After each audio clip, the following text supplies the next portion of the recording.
Selamat pagi pemirsa. Presiden Prabowo Subianto menerbitkan Peraturan Pemerintah Nomor 24 Tahun 2025 tentang penanganan secara khusus dan pemberian penghargaan bagi saksi pelaku. PP itu akan menjadi petunjuk teknis pemberian penghargaan kepada tersangka, terdakwa, dan terpidana yang mau bekerja sama mengungkap sebuah kasus dengan penegak hukum. Pemirsa, inilah editorial Media Indonesia di seri ini Selasa 24 Juni 2025 dengan tema Menekuk Dalang lewat Kawan Keadilan bersama saya Leonard Samosir. Dan Anda para pemirsa juga bisa ikut menyatakan pendapat Anda nanti dengan menelepon nomor telepon 021 583 99 100. Dan pemirsa, pagi ini telah hadir bersama saya Ketua Dewan Redaksi Media Group, Elman Saragih. Bang Elman, selamat pagi. Pagi, Bung Leo. Sehat-sehat, Bang? Sehat. Kita berkawan. Ini kawan keadilan, bahasa Indonesia untuk justice kolaborator. Jangan kau aja saya kawan bermarkus. Kita kan tidak bisa mengatur apa-apa, Bang. Tapi kalau kita melihat apa yang sudah dilakukan pemerintah dengan PP nomor 24 ini, apakah benar akan menjadi langkah signifikan untuk mengungkap kasus-kasus korupsi, atau tadi seperti yang dikatakan oleh KPK bahwa tidak semudah itu loh untuk kemudian dalam tanda petik memberikan keringanan bagi justice kolaborator. Bagaimana, Bang? Ya, mestinya dengan terbitnya peraturan pemerintah dan pelaksanaan teknisnya untuk memberi penghargaan kepada justice kolaborator ini semakin mempermudah pengungkapan kasus-kasus yang selama ini terasa berat. Dan ini juga sebetulnya akan memudahkan para penegak hukum untuk menjebloskan dalang korupsi itu sendiri. Selama ini kan untuk mengungkap siapa dalangnya, itu kan nyaris tidak tersentuh.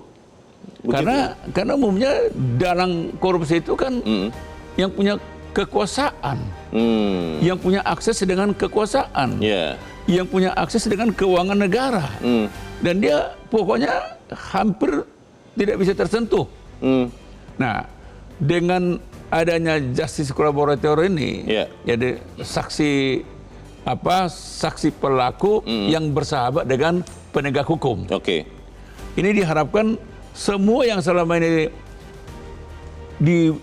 yang terselubung tidak bisa diungkapkan, bisa diungkapkan. Tetapi sebetulnya kan tidak semudah itu juga. Tergantung juga apakah penegak hukumnya sudah benar. Nah, ini kan gini, justice kolaboratornya sudah mau mengungkap. Tapi kalau penegak hukumnya memang juga tidak berkenan untuk mengungkap, tidak juga. Ini kan dua hal yang berbeda ini. Sekarang sudah ada sarana.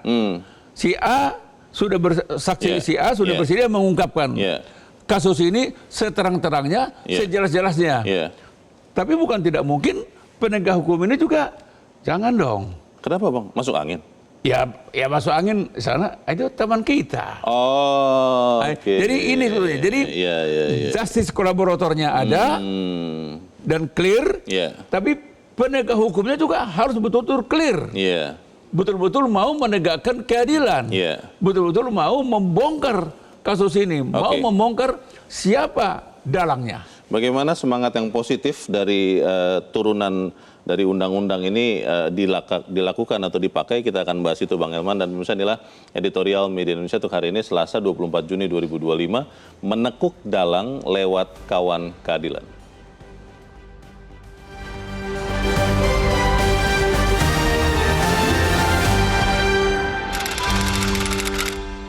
Menekuk dalang lewat kawan keadilan.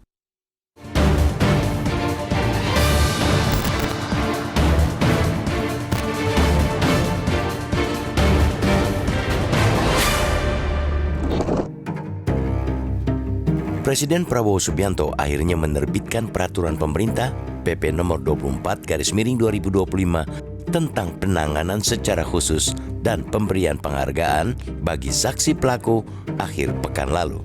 Singkatnya, PP yang diteken di penghujung pekan itu akan menjadi petunjuk teknis pemberian penghargaan kepada tersangka, terdakwa, dan terpidana yang mau bekerja sama mengungkap sebuah kasus dengan penegak hukum. Bentuk penghargaan itu mulai dari peringanan hukuman hingga pembebasan bersyarat bagi pelaku kejahatan yang mau menjadi justice collaborator atau kawan keadilan.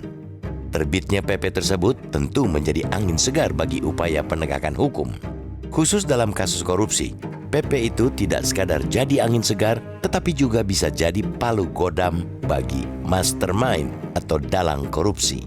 Maklum, dalam kebanyakan kasus korupsi, polisi dan jaksa kerap kesulitan menyeret dalang korupsi ke meja pengadilan. Asalnya, dalang korupsi itu bukanlah orang sembarang. Mereka ialah orang-orang yang berkuasa, pemegang akses ke kekuasaan, termasuk akses ke keuangan negara. Begitu besarnya kekuasaan si dalang, banyak tersangka kasus korupsi yang tak berani menyeret nama mereka dengan alasan keselamatan diri dan keluarga. Alhasil, polisi dan jaksa hanya mampu menangkap koruptor di tataran pelaksana di lapangan, tak mampu menyentuh si dalang yang merencanakan hingga membahas anggaran yang akan ditilap. Di Amerika Serikat pada 1931 silam, setelah bertahun-tahun sulit menyeret Al Capone ke penjara, konsep justice kolaborator akhirnya digunakan polisi dan jaksa untuk menangkap bos mafia yang teramat berkuasa itu. Dengan memanfaatkan pengakuan dan kerjasama akuntan Al Capone, penegak hukum AS akhirnya berhasil membongkar kejahatan bos mafia yang amat ditakuti itu.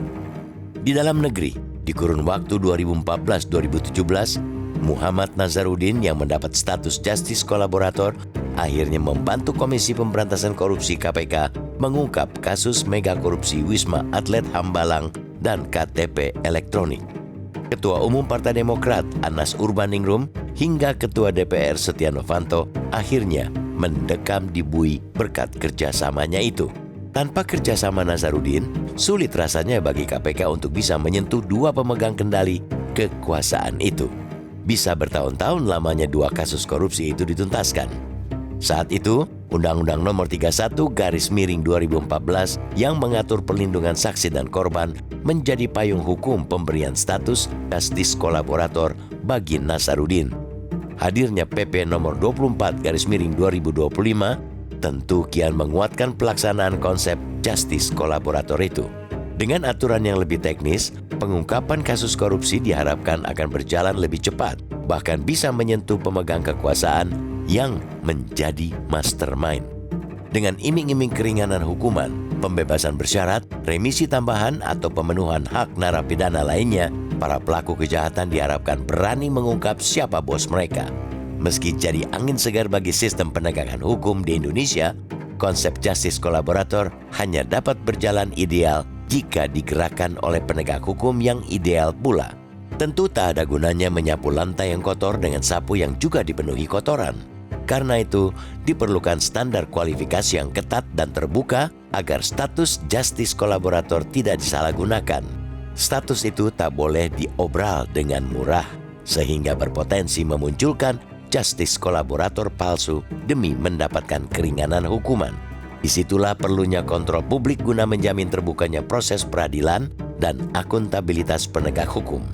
Tanpa adanya kontrol publik, justice kolaborator bisa jadi barang dagangan para penegak hukum yang kotor demi meraih keuntungan pribadi. Kita tak ingin keluar dari mulut singa, masuk mulut buaya. Hahaha.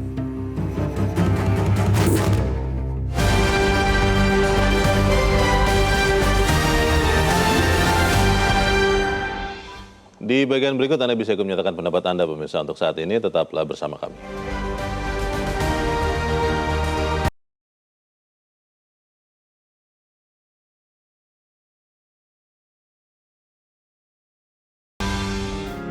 Media Indonesia mengajak Anda untuk mengakses fitur premium e-paper. Dengan sajian konten berbasis intelektual dan meneguhkan kebangsaan, Media Indonesia tampil dengan lebih dinamis melalui e-paper Media Indonesia yang dapat Anda akses kapan saja, di mana saja.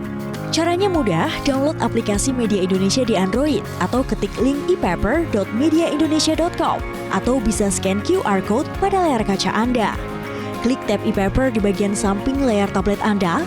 Daftarkan data diri, serta pilih paket berlangganan e-paper Media Indonesia sesuai dengan kebutuhan Anda.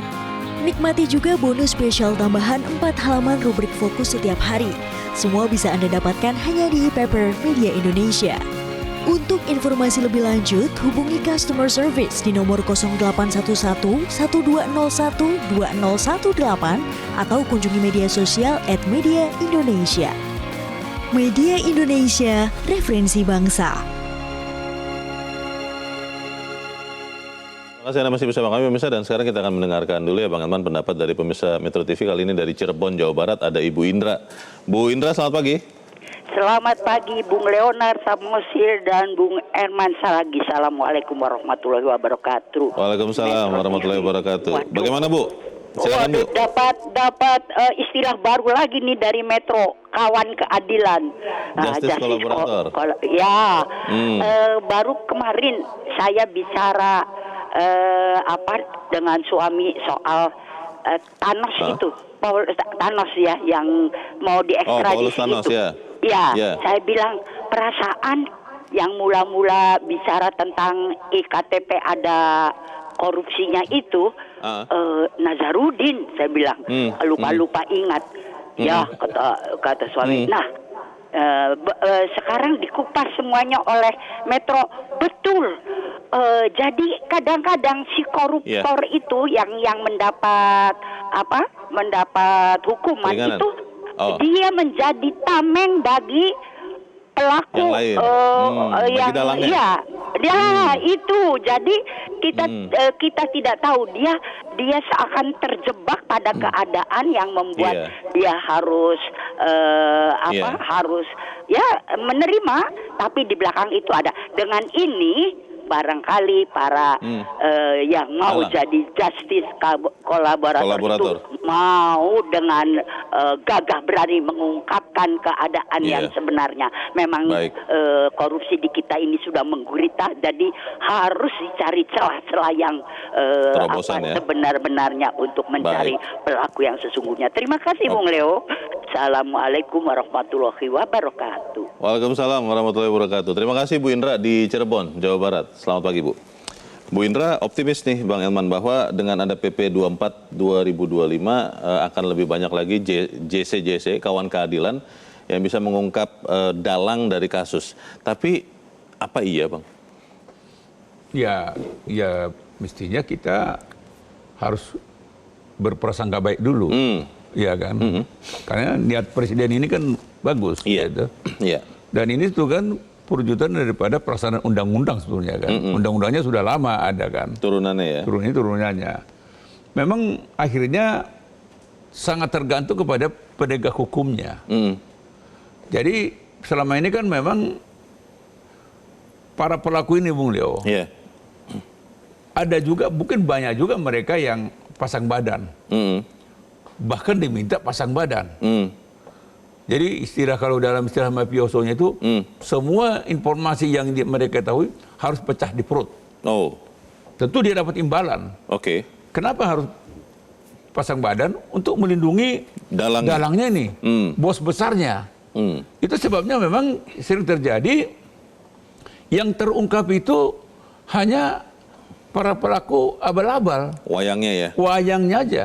Itu kita bisa lihat misalnya Wisma Atlet, IKTP, dan mungkin nanti juga kasus-kasus timah, apa itu yang sedang disidik yang sedang disidik lagi nanti ini Pertamina ini nanti korupsi ini kan bayangan masyarakat ini nanti tidak akan mampu mengungkap siapa dalang utamanya.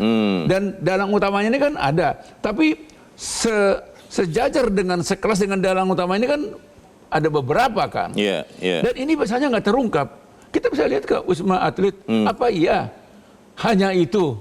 Hanya Setia Novanto sama Nazarudin,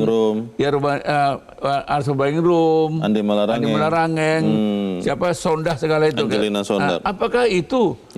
Banyak orang mengatakan ada loh. Kayaknya ada. Ada. Kok itu nggak disentuh gitu? Sama dengan IKTP. Kok itu nggak disentuh? Ini juga nanti kasus timah yang 300 triliun itu. Kok yang disentuh ini hanya abal-abal gitu loh. Jadi orang sering penasaran, bahkan sakit hati. Nah, di sini ada pentingnya justice kolaborator ini. Sebetulnya tinggal pemerintah memberikan hadiah lah. Ini kan penghargaan kan kepada yang mau mengungkap ini. Harus diiming-iming, harus difasilitasi. Nah, tapi setelah itu penentu berikutnya siapa? Penegak hukumnya, Leo. Kalau di dalam editorial di bagian akhirnya juga dikatakan begini Bang, bahwa harus ada standar kualifikasi ketat dan terbuka agar tidak disalahgunakan. Katanya dalam editorial dikatakan bahwa jangan sampai justice kolaborator jadi barang dagangan para penegak hukum yang kotor. Nah, itu bagaimana itu Bang? Dan memang benar. Jangan juga justice kolaborator ini malah pintu masuk untuk melepas para pelaku-pelaku ini kan. Itu dia. Padahal informasi yang dia berikannya tidak signifikan. Sebetulnya kan salah satu syarat menjadi justice kolaborator ini kan informasi yang akan dia sampaikan dan yang setelah disampaikan itu memang sangat signifikan untuk membongkar keseluruhan kasus ini. Kalau enggak ya enggak. Makanya tadi KPK kan ketua KPK kan bilang tidak mudah, tidak asal kan gitu kan.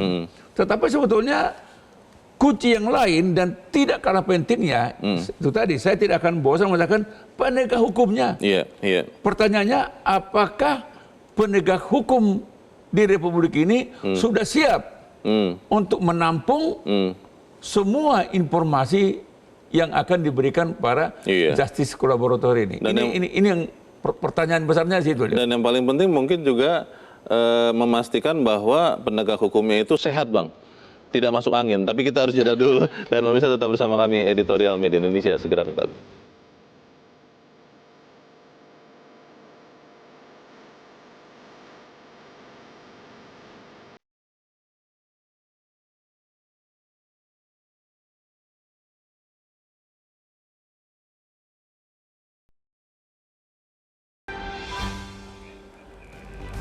Terima kasih Anda masih bersama kami dan kita ada di bagian akhir dari diskusi kita pagi ini. Bang Elman, kalau saya ibaratkan ini adalah senjata ketika diberikan PP nomor 24 tahun 2025 ini senjatanya ini shotgun ini Bang, sekali tembak bisa mati. Tapi masalahnya kan kembali lagi, apakah yang menembakkannya ahli?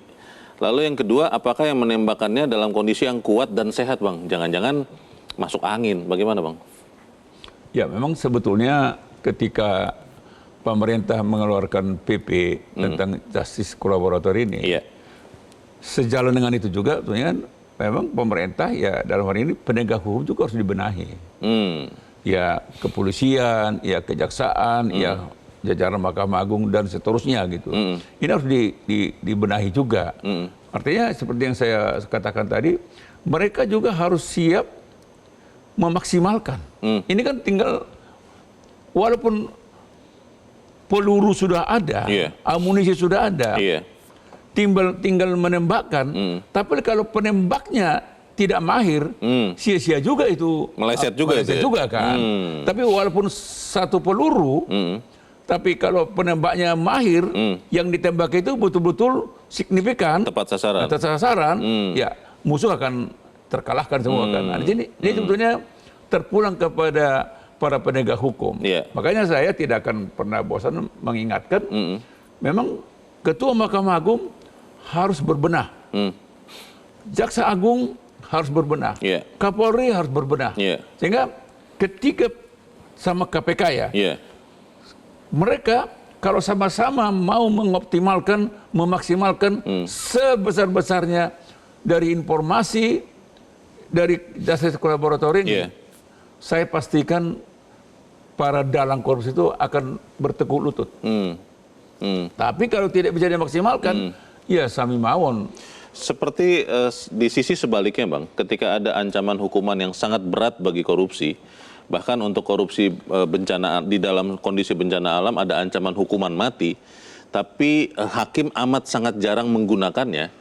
Bagaimana kita bisa memastikan bahwa aparat penegak hukum yang lain dalam kasus ini bisa menggunakan PP yang baru ini Bang, nomor 24 tahun 2025 dengan maksimal? Kalau tidak disuruh, tidak diarahkan, jangan-jangan tidak pakai ini juga Bang?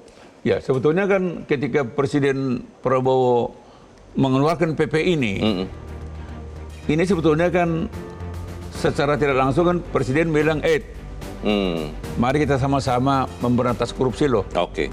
Jadi ini kan senjata buat kalian. Untuk semua. Senjata buat untuk semua. Jadi untuk harus apa? Dipakai. Bagaimana membumi hanguskan para dalang-dalang korupsi ini. Itu intinya. Baik. Kita tunggu sama-sama kelanjutannya seperti apa. Terima kasih Bang Elman sudah hadir di tempat ini. Selamat pagi Bang. Pemirsa, tidak ada gunanya menyapu lantai yang kotor dengan sapu yang kotor. Karena itu perlu standar kualifikasi ketat agar status justice kolaborator tidak disalahgunakan, status itu tidak boleh diobral sehingga berpotensi memunculkan JC palsu untuk mendapatkan keringanan hukuman. Saya Leonard Samusi berterima kasih Anda sudah menyimak editorial Media Indonesia 1 pagi ini. Terus jaga kesehatan Anda, terus jaga nurani Anda. Selamat pagi, sampai jumpa.